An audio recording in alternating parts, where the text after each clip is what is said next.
ADAM is a artist initiative by the Taipei Performing Arts Center, and annually we present a research and sharing program of artists, curators, and art practitioners from across Asia Pacific and beyond to strengthen the exchange between one another. And since last year, we have turned the program to online spaces. And this year's edition of online gathering programs are divided into 3 seasons. In April, August, and December. So in April, the program was curated by Indonesian performance and visual artist Melati Seridamo. And this season, in August program, we have Wenqi Su to curate and present Level 3 Alert art variants.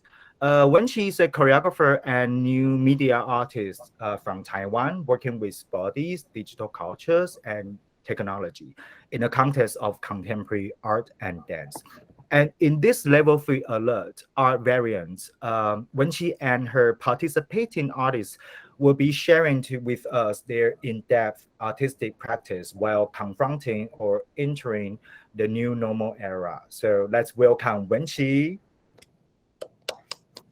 Hi, everyone. Thank you so much to join us. And thank you, Ashley and Zoe, to be with us and join our ADAM community in Taiwan. And so I'm Wenqi Su from Taiwan, dancer, choreographer, and new media artist.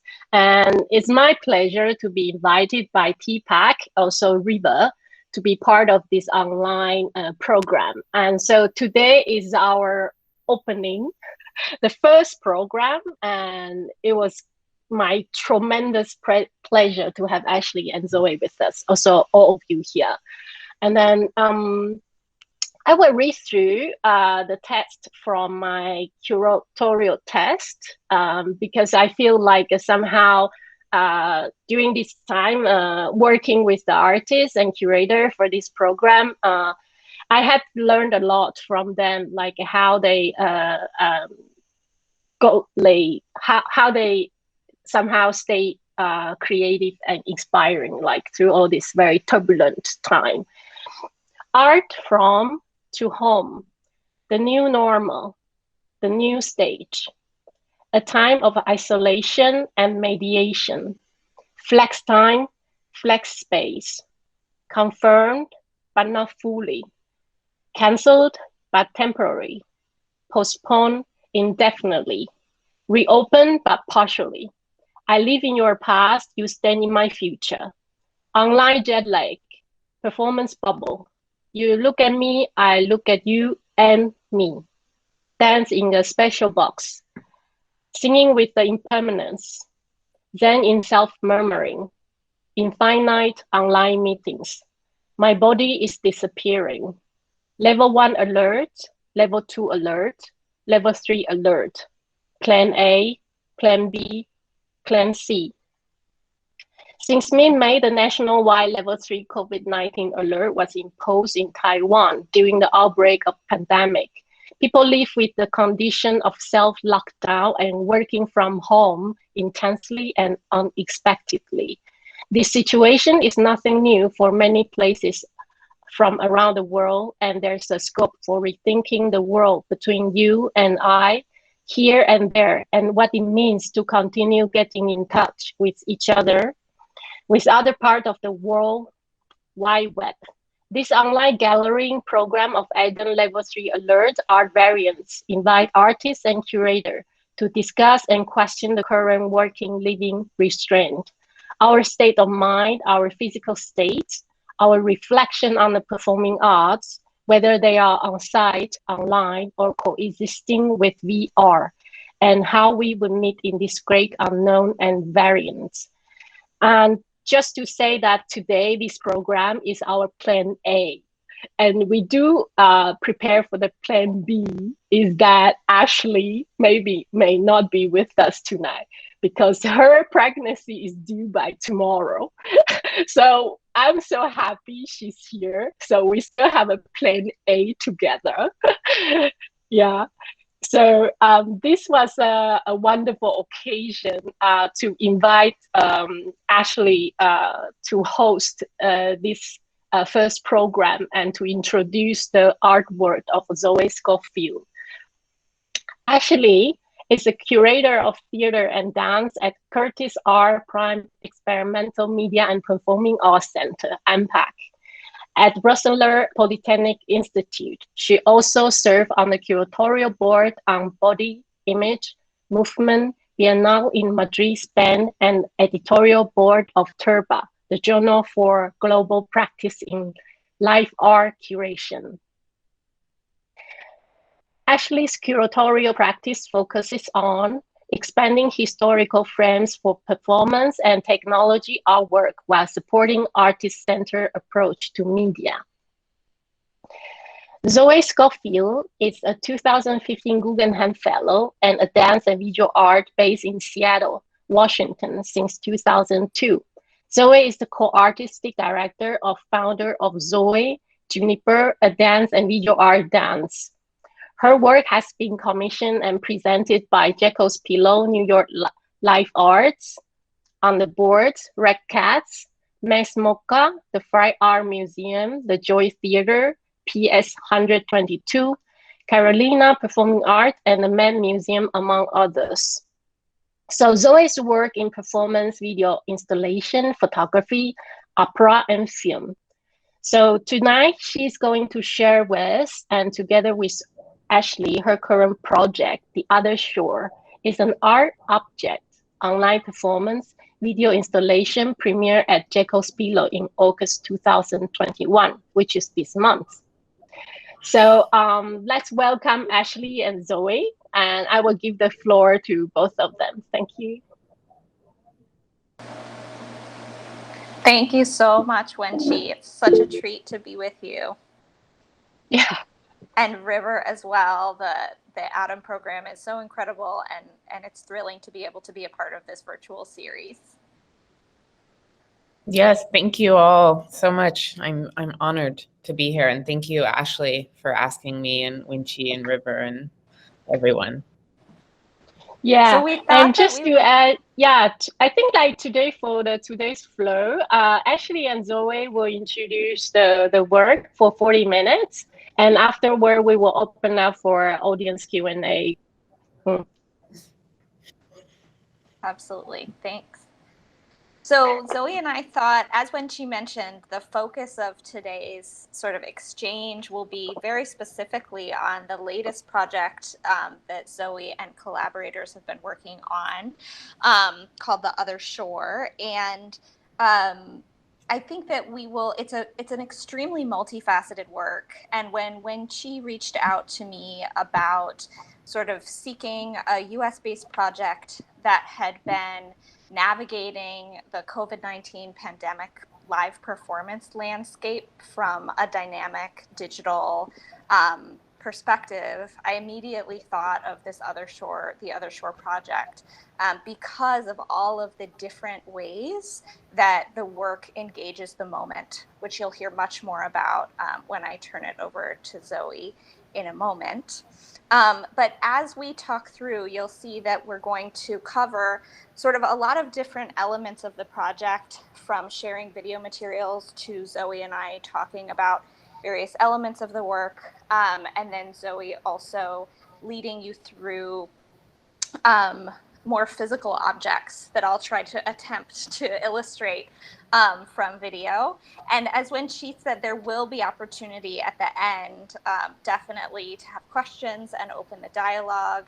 And then of course the chat is always available throughout as well. So if you find yourself having ideas or comments or thoughts, please don't hesitate, and we'll try to address things as we go, but then of course at the end we'll be able to take more too. So with that, I think I will welcome and thank Zoe again so much. It's very early where Zoe is on the West Coast. So thank you, Zoe, for joining us. And I think we're going to start off with Zoe introducing The Other Shore a little bit and giving some context about where this work has come from. Yeah, thank you. And again, thank you all for having me in this project. So the Other Shore started as a is a project with Jacob's Pillow, and I had titled it Always Now in 2018. And the premise of the project was that I actually had the audience laying on the floor, and that the dancers were moving over and around them. And there was 2 separate rooms, and the audience was laying on the floor, and the other was a sort of durational solo performance where the space was transformed from this sort of very clean, almost a deconstructed sort of church, or like a deconstructed kind of columns and all this sort of stuff, into the dancer throughout her performance transformed it and kind of destroyed it, and then the audience could be in there with her. And so we were supposed to do that again, continue this piece in March of 2020, and obviously that couldn't happen. And so we continued to work with On the Boards and Carolina Performing Arts and Jacob's Pillow on the project. And as we all navigated, the sort of ongoing continual changes with the pandemic, we decided to make an online component and to really try to see this as, I think eventually what happened was that we saw that this became a way to work in a medium and in a process that we wouldn't have otherwise if it wasn't an imperative to work in this way. So what the Other Shore has become is a 3-part project, where the first part is what we're calling this like at-home online experience. And then there is a video installation, which people would go to, and much like any installation, they would come and go, and there would be a live performance element in a durational performance that people would come and go inside of, and then also the set. And then the third iteration of it is an actual performance where people get to be there and they get to lay down on the floor and have the dancers move around them, and then also that they get to watch this video installation. For now, that has, kind of continued to, that is, those 2 elements, the performance installation and the live, are getting kind of pushed back just based on current events. But for right now, the video installation is planned to premiere at On the Boards in Seattle, Washington, in the fall of 2022. So like October, November of 2022. And that would be a month-long durational performance installation. For right now, we have this online at-home version, and something that we have been thinking a lot about, and when I say we, I mean the collaborators that I work with, my co-artistic director, Juniper Shui, who's a video and spatial designer, and then the set designer, Sarah Brown, the lighting and designer and musician, Evan Christian Anderson, and then all of the dancers are also collaborators as well. And so in making the project, we thought a lot about what are the like kind of essence and the core of a live performance that we are in the same proximity that we wanted to recreate. And we thought a lot about the tangibility and about how do we get the audience's bodies involved as well, so that it is not just something that's happening on this flat screen, and that like, how does the audience have to be involved in some sort of physical haptic way? So Ashley, if you don't mind bringing up the box.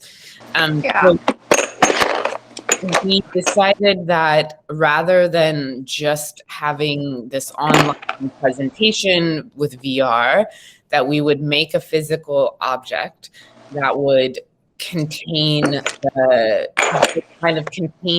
performance in a sense, or we saw it really as like a portal. So much like how when you go to a performance at a theater, you walk into the door, or if you go to an installation, you're having to like enter the space. And so we wanted to have a box or a physical thing that you had to enter. So the audience, when you buy a ticket, you get sent this box in the mail. And so then, Ashley, if you don't mind opening the box. And so then the first thing that you see, and I'll share that as a recipient of the box who didn't really know what to expect, because I wasn't the presenting curator for it, it was a really, sort of exciting moment to receive this beautifully designed box, but also have a user interface component immediately greet me when I opened the flap. And I think that really also speaks to Zoe's navigation across sort of digital platforms and really thinking through user interface in that way, and then translating them also to these haptic elements. Yeah, thanks, Ashley. Mm-hmm. So when you, yes, as Ashley is demonstrating, when you open the flap, there's a QR code, and you scan the QR code, and it tells you that when you go to that QR code, it's an audio interface that tells you like welcome, and it's a recording of me talking and saying welcome and explaining like this is what the box is, and telling people, okay, so like open the box, and now, yeah, so you would open the box, and then you see inside that there are these vials. There's just, well, so basically what we made is that we gave people the set. We gave them components of the set. And you'll see when we watch the video in a minute that there's air, water, and paint that were all elements of one part of this set. And then there's also this foil, which is actually another part of the set that the audience, we gave them pieces of this so that they could use it and play with it. And then we also sent them these cardboard VR goggles. So, because, not everybody has VR goggles. So they could have that. And then there's a, yeah. Exactly. This and then Google there's is specially designed by you. The Google is the designed by you. Yeah. No. You can just buy those online. Yeah. Oh, really? Oh, yeah. Okay. Wow, looks cool. Yeah. Right. Yeah. So your phone kind of goes in here. Made by the paper. Okay. Yeah. Yeah. And I will say that sort of with all of this and what you're led through as an audience member is that you're also led to instructional videos for each element. So there are instructional videos even to the level of how to scan a QR code. Right. And then also how to use VR goggles like this and how to set them up at home. Yeah, we really didn't want the audience. I mean, I sort of was like, my mom, who's 79, is going to be watching this. So I wanted to like make videos that would help my mom through learning how to do this. So there are videos that tell people how to scan the QR code and how to do all that. And, that I think the idea of both access to technology, which I consider not only like physical access and monetary access to technology, but also sort of like understanding access to technology, and those barriers of technology are real. And we really wanted to try to, while acknowledging that technology is a privilege and having access to technology is a privilege and not something everybody has, we also wanted to make it possible for as many people as possible to have access to it. So that's why it's very broken down and very explained as to how to use it. And hopefully in a way that's not, that's kind, for lack of a better word. So then it explains to you too that it's a book. And so then we made a book, and the book is, has, and maybe Ashley go to a soloist's page. So there's still 2 rooms, and the book is the access to the rooms, to the actual online performance. So in order to get to the performance, you actually have to go through the box, and you have to like scan that first code, and then you have to hear that, the way to get into the space is to open the book go through the book, and then maybe Ashley, you can keep like, yeah. And then you'll see that each performer has this like kind of set of context and photos that we made about them. And then to get to each performer's solo, you have to scan one of these QR codes. So the idea was that the audience had to like almost like holding a program or, you know, sitting in their seat at the theater or going into it, that we wanted them to live, you know, have a physical experience so that it wasn't just about clicking on their you know, computer and being able to do a million other things at the same time. So, and then also because Juniper and I both work in collage and photography, we just wanted to be able to work in that medium as well, and to be able to present that medium to people as well. So there still are these two different rooms, and they're both represented. So maybe Ashley, if you go like, so the book is one book. And on one side is one room, and you go through it, and it's all the soloists. So there's 5 soloists. You go through it, and then you flip it over, and that's the other room. And this is the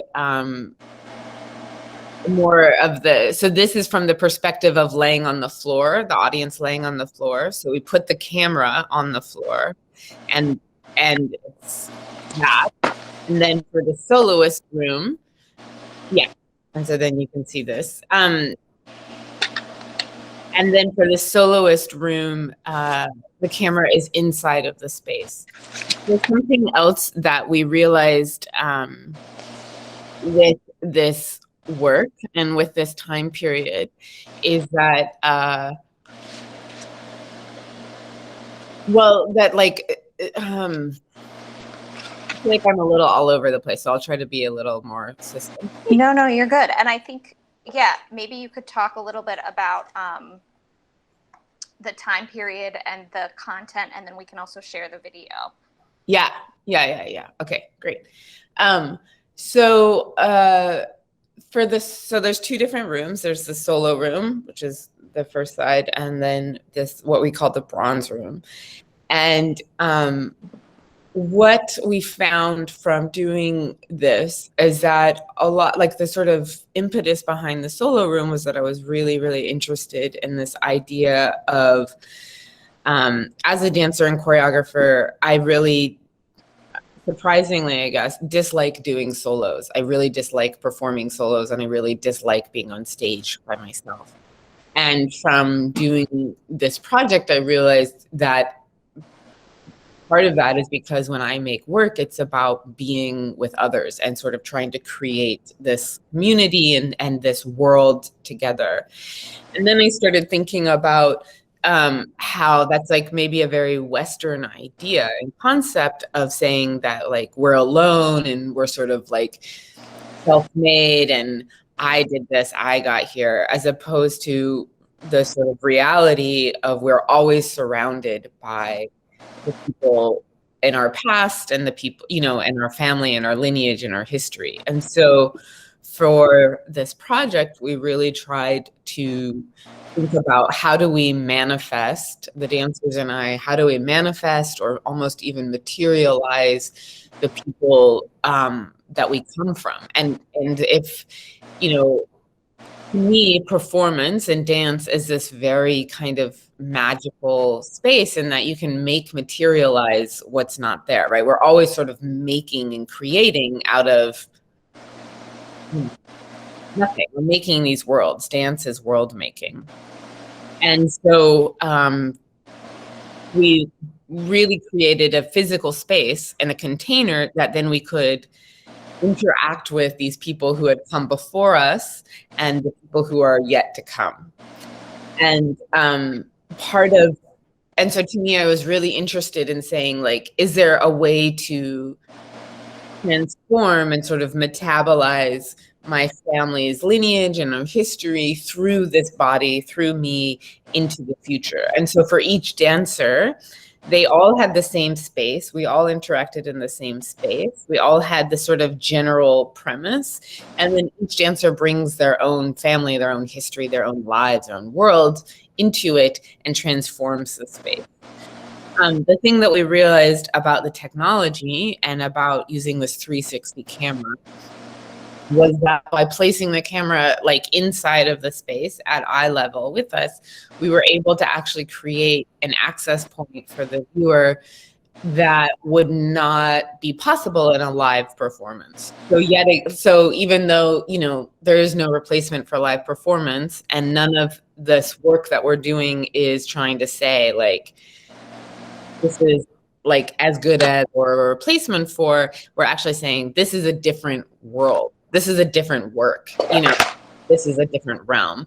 And so by having this 360 camera, the audience actually gets an access point that they wouldn't be able to have otherwise.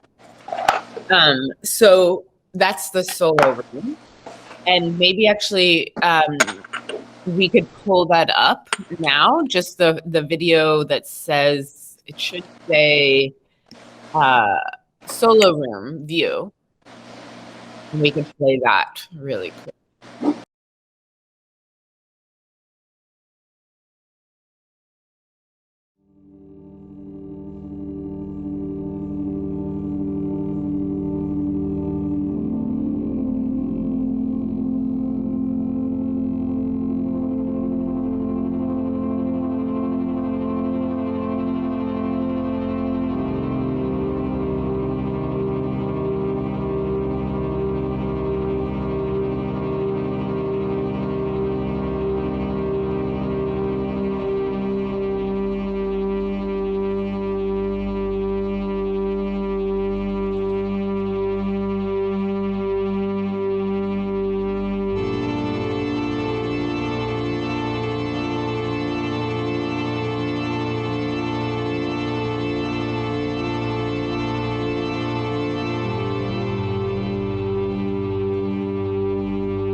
Okay, if you don't mind pausing there, that would be great. Thank you. So I should have, or just to give you a little context, that Juniper and I, for the Jacob's Pillow sort of presentation and premiere, we edited together a kind of like director's view version of it.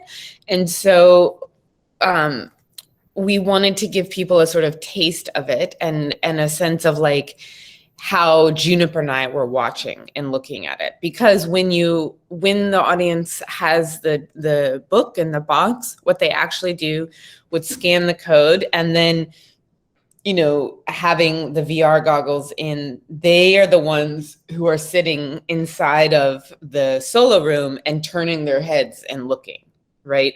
So, or you can also just, you know, watch it on your phone and do that. So essentially this edit that you're seeing, or that you saw, and then we'll see for the next room, is Juniper and I moving your head around. So we wanted to give everybody kind of a like, this is part of what we're looking at. And then people through the QR codes, which they access through the book, then have access to each dancer's solo. So this was clearly, you know, a very edited version of it. Each dancer's solo that they get to explore on their own. And Zoe, I might add too that one thing you and I have talked a lot about through these different cuts is also the context, both historical and contemporaneous, of the sort of objectification of the dancing body, the audience gaze, and how that translates now that we're putting so much live performance on, you know, either moving image through moving image content or other 2D forms. And, you know, we've discussed a lot how your original concept of this film with an audience member, if our audiences could just imagine the difference between the sort of somatic and physical feeling, watching dance, looking up sort of through a floor and having bodies almost on top of you, right? Looking above and watching dancers kind of descend and maybe even catch gaze with you directly. Someone who's breathing heavily, who's sweating, who's been moving around the space, who's been touching other bodies. You lying next to other audience bodies in close proximity. So the distinction between that physical experience of watching and the one that we meet when we see a moving image document of performance, whether it's been filmed as a document or, as in this case, filmed as a true performance object, is different. And what seems important to me, Zoe, about the way that you've introduced the other shore to audiences is that we don't sit for too long in one perspective. Yeah. And so it helps to guide an audience through these different entrance points so that we're not only staring at, but we're also kind of being with.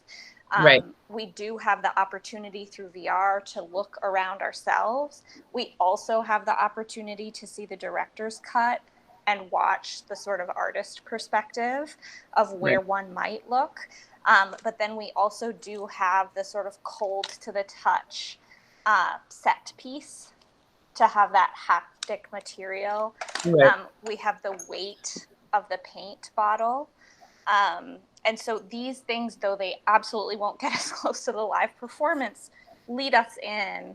And another thing that Zoe and her collaborators have done is to also lead audiences through exercises in contour line drawing, which is a choreographic practice that Zoe uses in the making of works. So again, a sort of depth of audience engagement that actually we wouldn't get with just entering a live performance space. And what feels really important to say again and underline is that the intention is for this sort of at-home introduction to the work as a work itself to lead toward the originally conceived live performance.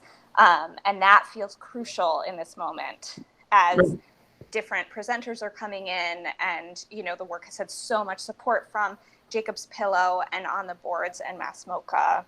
Right. Carolina Performing Arts. And Carolina Performing Arts, thank you. And just one last note to add is that, of course, the work did benefit from in-person residency to produce this. And that wasn't always going to be the case. And in fact, we had planned to do one at MPEC that we were unable to do because of COVID.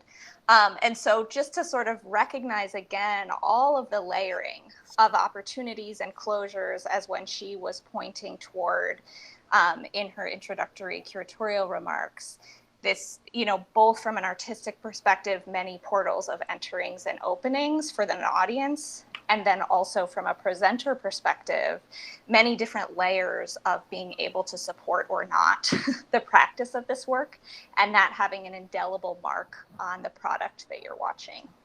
Yeah, definitely. Yeah, thank you for saying that and bringing that out, for sure.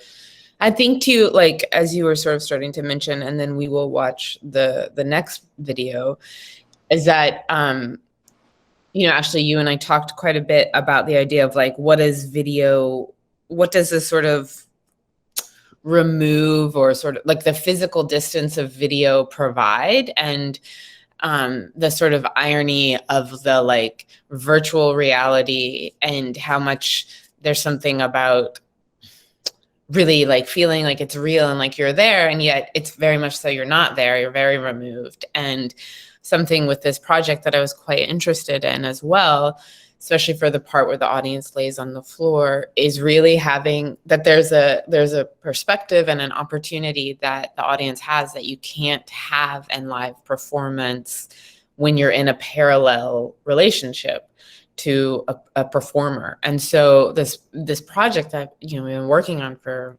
several years now, 3 years now, is really the kind of crux of it is what happens with this a very simple physical repositioning of having the audience on the floor and the performer like perpendicular to each other. And that even though it seems like this kind of very simple repositioning, that it actually opens up quite a lot, and that the physical repositioning opens up a lot about power, vulnerability, intimacy, all that kind of stuff, and much like Ashley was saying, of having to like really hear a dancer's movement, you feel the vibrations of them on the floor, they sweat on you, all that sort of stuff. And that for the dancer, they're seeing the audience, the audience is laying on the floor and you're looking at them, and sometimes the audience would turn their head away while you're dancing for them, and it's like, oh my God,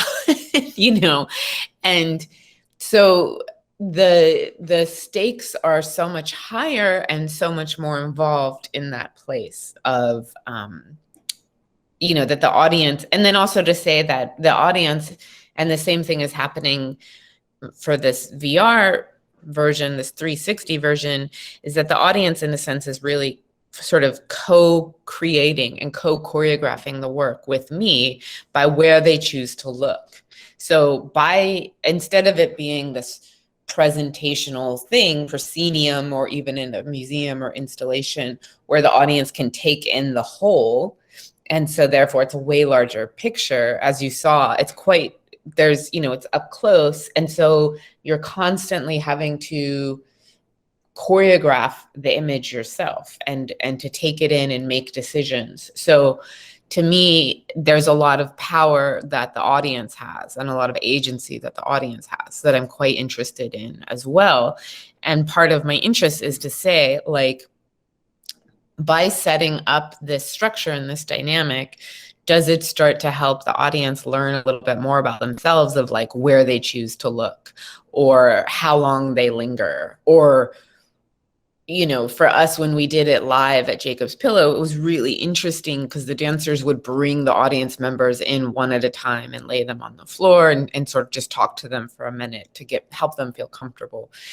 And at the end, the audience would never leave. We would have to kind of like, you gotta go, because they had really felt this intimate relationship with the dancers within 20 minutes, within 25 minutes, And so to me, I'm quite interested in that real tension of creating this intimacy. And you'll see too in the book that in each solo, there's a story that the dancer tells. So you have this audio story and that you're learning about the day they were born, and which goes into the sort of birth in this process and in this project. And so that I was really interested in creating this intimacy with the dancers and the audience, and that it's very, the tension of like, there's this intimacy, you're really seeing and looking at the audience, but that there's this screen, there's this remove, right? It's artifice because we're not in person, you're not there, you're not live.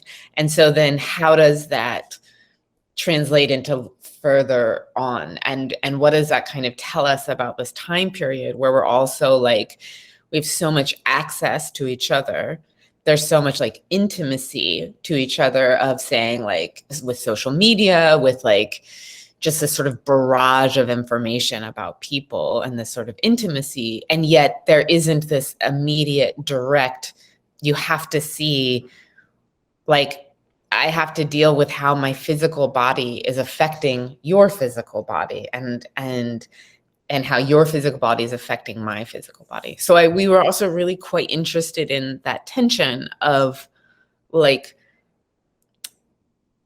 I don't know, I guess to say the tension of that. And then what happens when people who have the box or have watched the online thing come and see the live version? You know, are they like, I know you, you know, like we've done this. I know you, you're my friend. We have this life, and yet there's not. And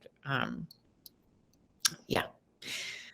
So maybe we should just go ahead and watch the other room now. So if you want to go ahead and play the video, and this is for the perspective, from the perspective of the audience laying on the floor, but you'll also see, yeah, so this is book 2. That we were able to edit it in certain ways and shoot it in ways that, again, we took advantage of there not being live people. So go ahead, you can go ahead and play it. And this is also this version of it where it's the director's view. So, you know, we are showing you how we would watch it.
Do you mind actually fast forwarding it to like the last 4 minutes or so? Yep, keep going.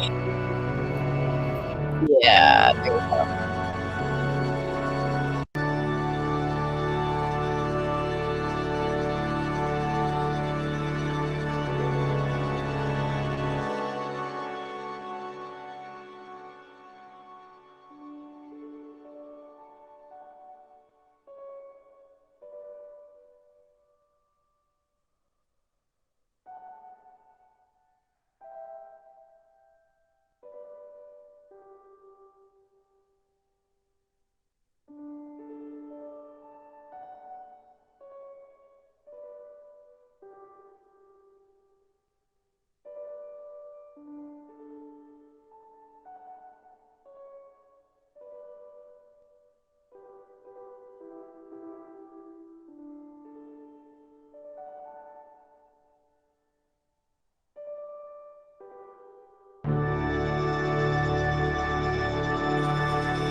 Thank you so much, Zoe. Yeah, thank you. Thanks for playing that. Yeah, that's the perspective for the audience in the other room, laying on the floor and also hovering above Earth. And I think that that might be a really good moment too, as the images and the sounds linger with us, to also open up, Wenqi, if that's okay, to start to open up the conversation also to questions. I know we're running a little bit over. Yeah, no problem. Thank you so much, Zoe and Ashley, for sharing this work. So now we open the message box for everyone who would like to ask the questions. And so you can leave your question here, or in English or Chinese. I mean, if you write in Chinese, all right, we will translate for you. So anything you would like to ask either Zoe or Ashley, please feel free to do that. For me, maybe I would like to ask Zoe about, I found very interesting you mentioned about the new intimacy that we are creating. Like Ashley lead us through like how you work on these cameras and really trying to recreate the sensation of being in the performance, right? Like as a performer or as an audience. But as you mentioned, like I guess this kind of like in the social media, in Facebook or IG, we try to share very personal or intimate stories. And then this seems to be like, you know, this has to be, this is already for many years. And we slowly get used to it and get tired of it and get sick of it. And then it feels like during this time, like artists like you start to explore this, let's say, the new way of, or the new awareness of being a dancer, you know, like, I guess for you, it would be really different if you know your observer or your audience is 5 meters away, or it's or their eyes is on your feet, or their eyes is on your shoulder, and or they are scanning through you in a very close distance. So Right.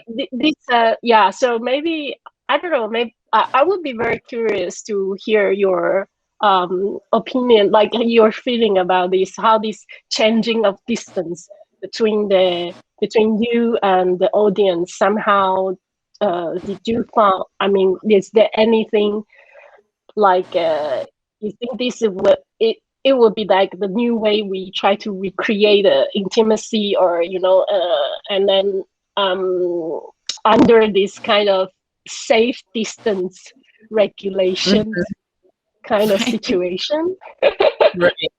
Right. Yeah. I mean, it's in some way like, it's, you know, I guess that there's like something about the, I'm really interested again in that tension of, you know, as you said, like, yeah, where is the audience looking? Are they looking at your foot? Are they looking at your eyes? And, you know, something that we tried to play with as well as how sort of like, I hope this comes across right, but the difference between like being naked and being nude, and this sort of like intimacy of how could we show ourselves and our bodies, and by this proximity of the camera either overhead or underneath or right here, and that you're seeing like kind of all of our bodies and ourselves in a way that isn't quite so placed and isn't quite so sort of like arranged and perfect. And I think, you know, there's this thing with all of the like VR, virtual reality, and like social media, sharing everything, that's still quite contrived and still is quite like, look at me just like this kind of thing. And by switching the camera placements and by putting the camera on the floor or overhead or right here, that we're sort of subverting or trying to play with the control of the gaze, and sort of really saying like, we're allowing you to see these kind of maybe uncomfortable or parts of ourselves that are not so controlled and are not so arranged and placed. And so that there's a kind of dynamic of vulnerability in that place. And so even though it might appear as though the dancers have all of the power because they're overhead, or they're the one dancing, or they're the ones doing all of that, the audience is still really choosing where they look, and that they're also, you know, either might watch it or might not watch it. I mean, that's the other thing, right? Is that we might do all this work and maybe nobody watches it. And there's nothing we can do about it because there's no body, the audience isn't there with us having to sort of take responsibility for their physical presence, you know? And so I think that there's something quite interesting right now as well of the idea of how do we take responsibility as viewers and showing up and witnesses, and how do we, you know, even just the thing of like, and I'm just, this is not a criticism at all, you know, but just saying by having the video on in, you know, meetings, online meetings or viewers or performances, because you know, when we did this with Jacob's Pillow, we had like 80 people. And to me, I was more interested in watching people watch it rather than, you know, because I'm like, well, what are people's bodies doing? How are they responding to watching this? And are we allowing ourselves to be accountable to our own presence, even online, you know, in our physical presence? That would be like, if it was the audience laying down on the floor, they would be so aware of their bodies. And that's what starts to happen, is that, and to me, I'm really interested in that thing of saying, I guess I like to think about it as this really subtle, sneaky thing of, okay, you lay on the floor and it's all about you, the audience, and we're like doing all of this. But then as you like see the dancer looking at you and they're standing over you, you start to become more and more aware of like, oh, they can really see like where I look or what I do or how I react to them. And how am I reacting? What am I, because like there's a duet. You can see it another time, but there's a duet, a very intimate duet between two men and a duet between two women. And so also saying like, to me, I was really interested in being like, okay, well, everybody's okay or says they're okay with a certain type of bodies or people being together. But then what happens when you're literally underneath that? And what happens when there isn't this distance or remove in that way? But our like, it's like that thing of saying like your presence is your viewpoint, like you're voting with your body, for lack of a better word. And so then what is that in this physical, in this virtual realm? And so I think that's the other thing that we're quite interested in. And Ashley mentioned, we didn't have time to talk about it in this presentation, but that I have the audience make these drawings. I lead them through a physical movement and drawing exercise as part of having the box and watching. And then we ask people to send in their drawings too, so that there's this sort of more dynamic back and forth relationship as opposed to it being unidirectional with the audience, with us just presenting out. And so then also saying to people like, can you show up for us as much as we've showed up for you? Zoe, I wonder, there's a question in the chat that's a two-part question. I don't want to skip over another one. So why don't you just tell me if I'm out of line? but just there's about a three question now. Yeah. 3 questions. Well, I think the one that's talking about the fragility of audience feelings in relation to the VR 360 views relates very nicely to what Zoe is talking about. And also just to say that one thing Zoe and I have really talked about is also the potential like extreme failure of the VR experience really accessing the intentions of the work without somebody then eventually being in a physical space. And, curatorially, I'm very skeptical of VR as a medium in the context of live performance, because I think it can sort of lead you into this very seductive environment where you feel safe kind of gazing and choosing, as Zoe's saying. And so while I think that fragility here is a really important and interesting concept, because it can enhance audience feelings and then it can also distance them. And what is the sort of fragility and breakage between the tension of those things, as Zoe brought up?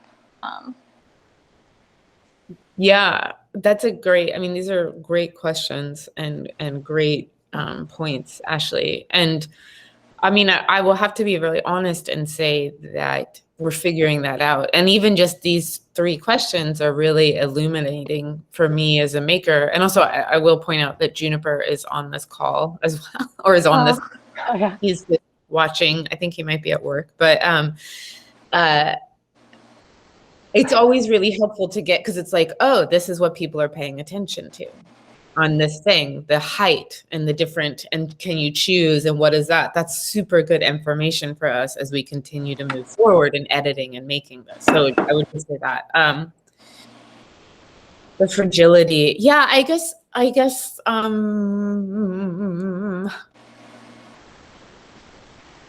do I answer that? I think that there is no answer. I guess that's what I would say, is that there's an imperfect answer, and that it's I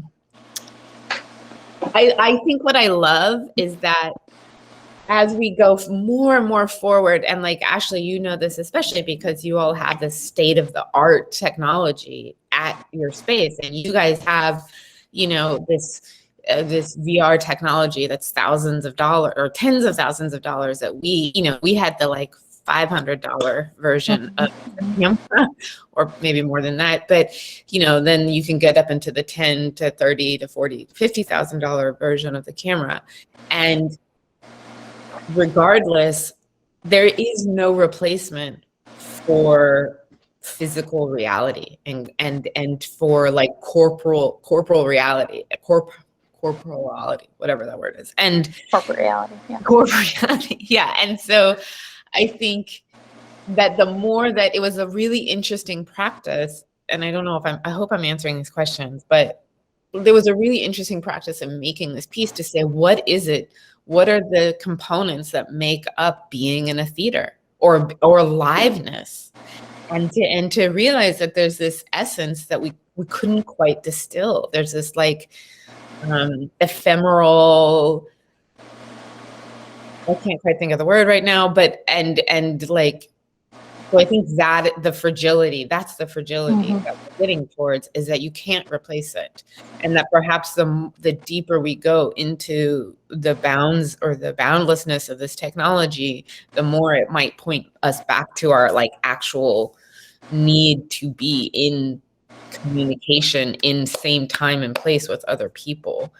And to really say like, well, what does that take? And what would that take now? And what are the stakes of that now? In that way. It feels important. Oh, there's Juniper. Hi, Juniper. Oh, that's a Juniper. Hi. Yeah. Welcome. Don't hesitate to chime in, Juniper, too. Well, But Juniper wants to, Yeah. also want to share some experience with us. Cool. Oh, we can't hear you, Juniper. Thank you for joining us. Ashley, what were you gonna say? Maybe Juniper. Yeah, sure. I just was going to say that for the context of this convening, it feels important to say too that, there's such historical precedence for this conversation. Right. And I think it's very easy in this moment. This is something Zoe and I have talked about a lot. It's something Wenqi and I have talked about before COVID. But the historical precedence for incorporating technology into live performance that vastly predates a coronavirus moment. Right. And, one of the Indeed. things that we've really talked about is that this was not a new endeavor for Zoe and Juniper to kind of consider the relationship between these things. And it was a prescient and urgent endeavor, and it was definitely impacted by the current moment, but that it really does sort of call upon a historical conversation around liveness, around mediated bodies, around gaze and perspective. And I think it's important to just, for our field, right, as we do imagine these futures, to remember actually that there is a vast body of work and knowledge around navigating these borders and boundaries, and how do we just continue to nuance the relationships between these things as we move forward. Yeah, I think something I would say now that I'm thinking about it, like if you're thinking about the gaze and the idea that, especially in a performance or in an installation or just where people are live, that seeing the object or looking at the object or the subject changes the subject itself, right? By the act of looking, and especially in this, right? Especially in this sense where the audience is laying down, their gaze, their watching, their presence changes the dancer. It changes because there's a sensation of it. There's a feeling of it. We're aware of it, and it changes our bodies. When we are in this space, or when we are in this 360 space or this online presence, like I can see that there says 47 other people, but I can't see that. So there is some shift and some change in me, but not remotely in the same way of this idea of the viewer, the other person is changing the body. So there's this very like unidirectional output, which I think is why it can feel so lonely, or why it can feel sort of flat and flimsy, because there isn't this dynamic of this back and forth. And I don't get to be in response to each other. We don't get to be in response. And so in a sense, I think what we were trying to do with or what we are trying to do with this 360 version and with this idea of opening up the box and all that sort of stuff, is that it's in some form of a physical dialogue. And by having the audience having to move their body around to, like, say, you know, if you have the VR goggles on and you're having to move your body, then you are in a different type of physical dialogue, a different type of saying, okay, you're changing the audience's movement is changing the dancer's choreography because of where they're looking, and their body and their movement in order to look is like they're having to change. We're changing their body because they're having to move to watch the video. I don't know if that kind of makes sense. Yeah. Also, if does it work now? Yes. Hey. Yes. The idea of VR too is it's a very solitary experience, and I think that needed to be addressed in how we were doing this, because we're talking about creating this connection, but VR is only for one person at a time. You know, and there's a long time before we're going to be able to have these meetings. Well, I mean, they're kind of having VR meetings now, but still in your physical space, you're isolated. And I think that's what some of what this VR, this experience is trying to play with that. And that so much of what we're working with is perspective and how one views, and how we view changes what we see. And so the idea of being on the floor changes the way that you are viewing the dancers. And so you're seeing something different than when you watch it when we show you this director's view. That's a very different way of seeing something than it is if you actually lay yourself down on the floor and start looking around. And the questions that I'm like compelled by are this, like, what does that do for you? Like, what does that do for the person who's viewing? And how does it change the way that you decide to view and decide to be a part of what's happening? And VR provides us a sort of a safe step between literally having someone right over you to where you get to actually be in the safety of your solitude. Because I think solitude is not all bad, right? It's like there's some really great things about being able to experience something without having fear of outside forces, you know, taking on that experience. And so then this allows this to be a place where that can happen as a step towards sort of understanding and sort of asking the question, how do what we look at change the way that we look at it? So that's sort of wanted to add that. Great. Maybe like actually, okay. So do we have more questions? Do we answer everything? It looks like so. Will someone want to raise their questions? Or even comments too. I Uh, mean, I think it's really helpful too. Sorry, go ahead. Yeah, no problem. Yeah. I do. Hey, River. Please, River.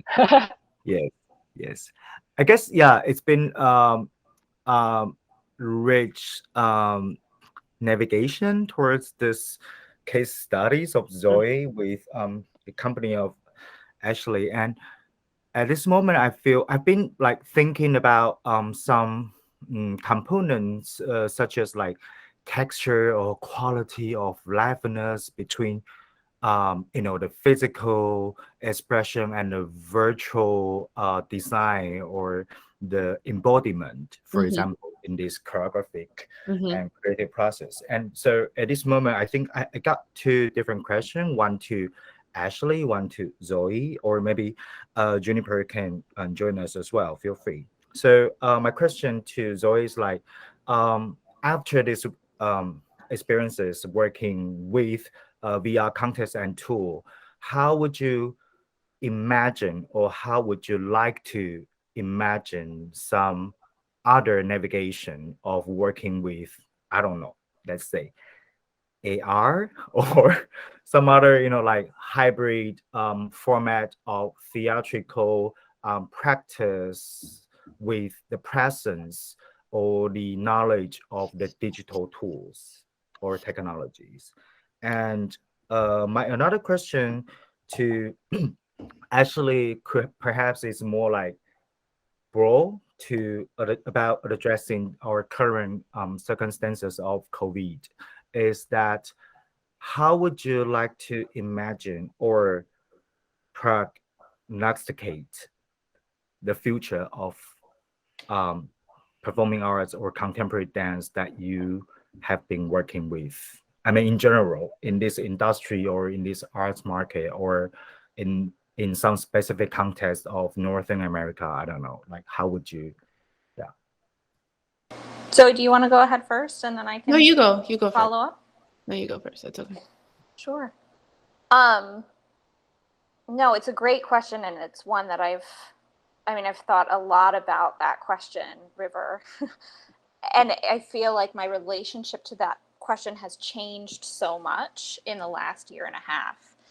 And that's what's been the most interesting thing to me. And I think that's where I'll answer, because when the pandemic first started, we had rescheduled. There was supposed to be a premiere at MPAC in March of 2022 of Jamil Alawali Kosoko's work that we sort of very, very, very rapidly and quickly translated to an online platform called Discord.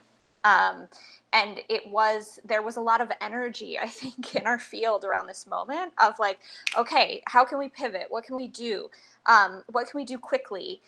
How can we do it well? And after that experience, I wrote an essay that will be published in TDR, the Drama Review, which is an American, a US-based theater journal.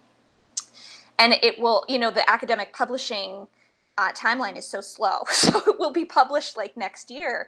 And I look back at that writing now, because in that piece, I was thinking about the future. And essentially what I was arguing is that it can never be one or the other ever again, nor should it have ever been.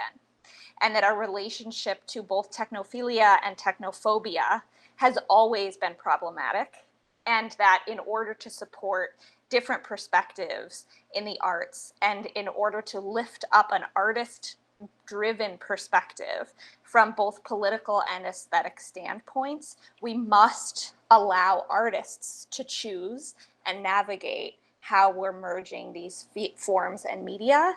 And we as presenting organizations have to figure out what it looks like to truly support that work from a financial perspective and from a production perspective, and to acknowledge that producing mediated work is not less work. In fact, many times it's more work or just very different kinds of work. That said, I look back even at that piece, I think all of that is still true, but I think so much has changed and shifted. And what I'm hearing a lot from artists is, I don't want to work in media right now. I just want to be with my body. Give me a barn. I don't even want lights. Like, I just want to be moving, right?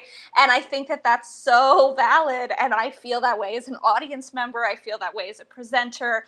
And I've always kind of, like alighted with that perspective of physicality that Zoe has talked so much about today, and that I think is so present in this work, which is why I keep screaming that like this work has to happen live and in person, and audience members who've experienced the virtual iteration have to go see it live because we can then navigate truly how these things are working together.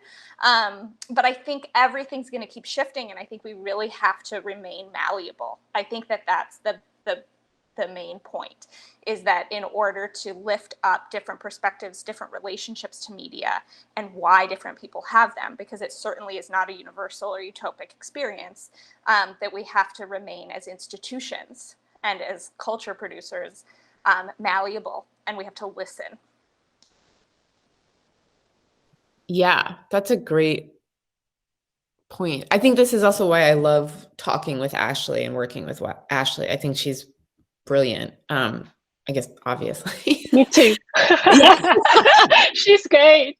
So brilliant. She knows how to work with artists. Yes. I know. Sure. Talk about like pushing the needle forward. I was saying to her the other day, I was like, can we just talk every month, like once a month? Because so smart.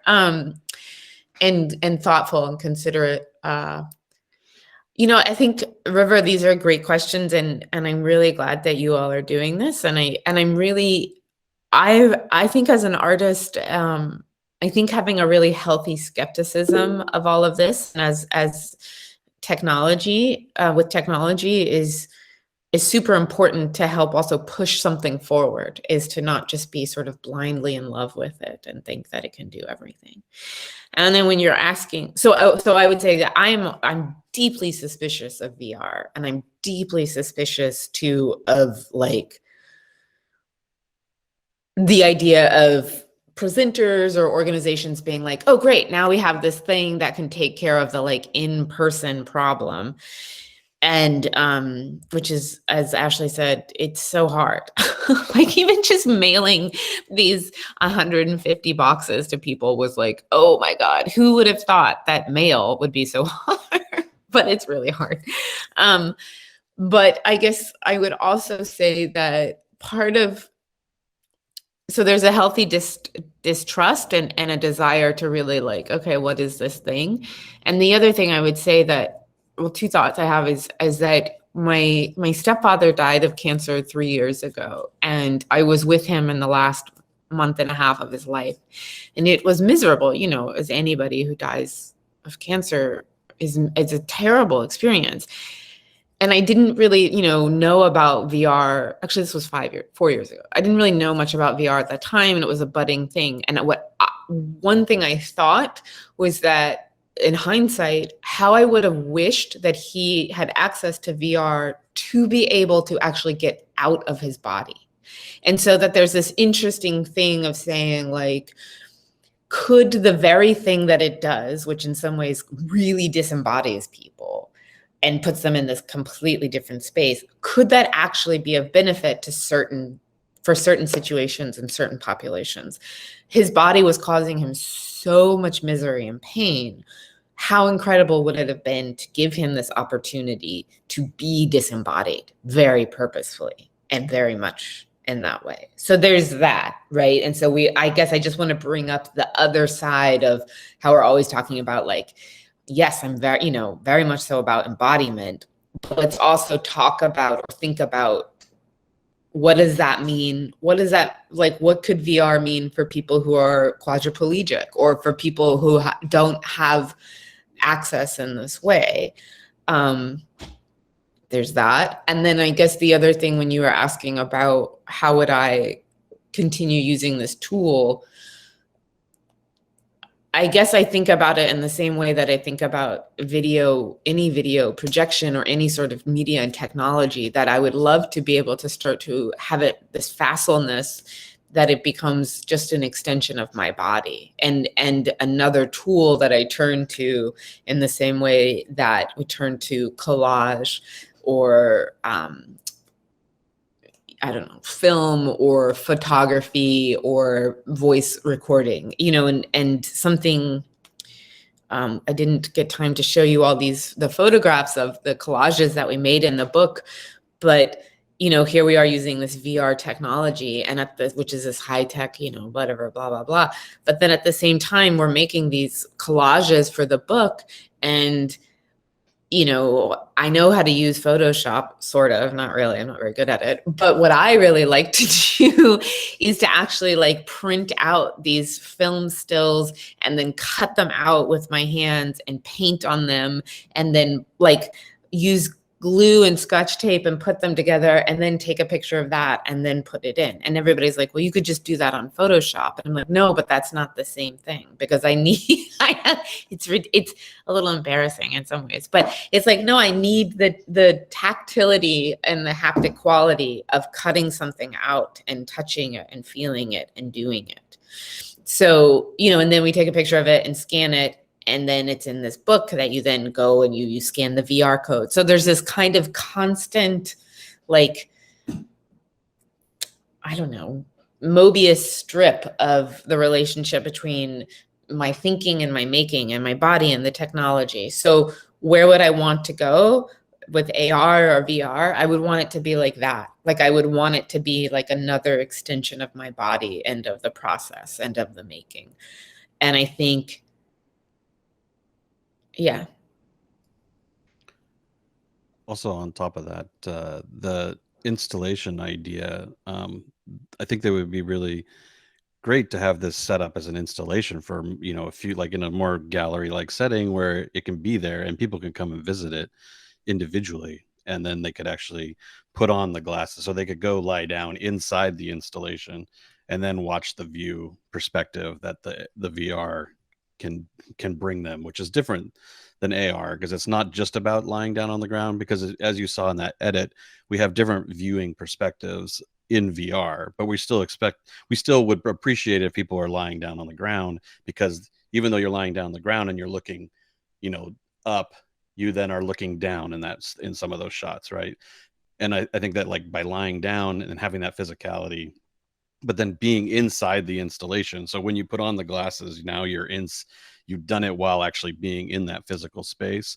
I think there's something interesting there. It's a little different than AR, but it's like a different version of AR, and I think would be really kind of fun to me. That's one of the processes of this piece that would be really great to implement at some point, you know, to be able to give people that opportunity to walk into the middle of the white space and stand there and then watch the VR thing while you're in it. And so then you have the memory of what you just viewed, and then you have the disembodiment view that I think that asks some interesting questions of people. Interesting. Thank you for sharing, Juniper, and thank you, Ashley and Zoe, to be here with us tonight. And how I observed, thank you so much for sharing all this. I found like what I observed from last year is, you know, like when pandemic just happened, and then I think most of us are on kind of the shock and surprises, and there's a lot of just very, you know, like a shorter solution how to move from the live performance to online performance. And there's a lot of experiments on this, and it seems to be more even more interesting this year is that after a year or more and almost 2 years of experiments, or you know, the physical engagement into how to co-create under this situation, that artist has much more layers of reflections on what is happening now. And also I feel like it's a time to trace back to your past, and then somehow to position yourself on the moment now, and at the same time, I guess in a different moment, the future, what we are foreseeing are all very different. But yeah, but this is all still under, let's say, questions, and or like Zoe said, like some are just, still, we don't know how to answer yet. So thank you so much for being here tonight. And so here, for next session of the program, it will be on Sunday, Taiwan time, 8 o'clock at night to 9 o'clock. And then we will have Senyawa with us, the Indonesian experimental music duo. They will share us with their new project, Akisa, Decentralization is the Future. It's the project they developed since last year and until now. So thank you so much. Thank you for all your presence here. And then with the blessing of the newborn of Ashley, Ashley, I guess tomorrow, after tomorrow, she will have a new baby. So with the blessing of the newborn, congratulations. Yes, congratulations. So we wish to have thank you. Yeah, thank you. Yeah, great. No, that's a good news. So today we have a plane, like thanks to the newborn. Yes.